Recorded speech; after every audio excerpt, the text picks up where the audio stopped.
Hello' গাইছ, এয়া চাওক এতিয়া মানুহৰ ঘৰত আম কাৰোৱে নাই চাগে। আৰু মই মোৰ বান্ধৱীৰ ঘৰত আহিছোঁ।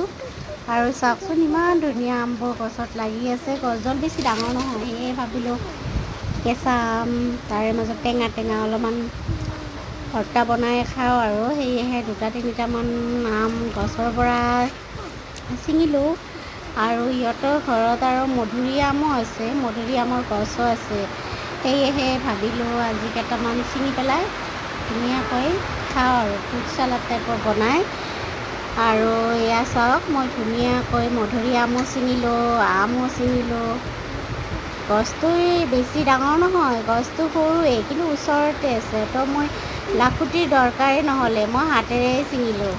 আৰু চাওকচোন গছত ইমানবোৰ লাগিছে মধুৰিআম, আৰু এনেকুৱা মিঠা ন, খাবলৈ বহুত টেষ্টি হয়, বহুত মিঠা হয় মধুৰিআমকেইটা। এয়া চাওক কিমান মধুৰিআম লাগি আছে গছত, দেখিবলৈয়ে যে ইমান ভাল লাগে ন। আৰু এতিয়া আমি এইখিনি ধুনীয়াকৈ চালাড টাইপৰ বনাই পেলাই খাম। মোৰ ভিডিঅ'টো চাই পেলাই কেনেকুৱা লাগিছে জনাবচোন।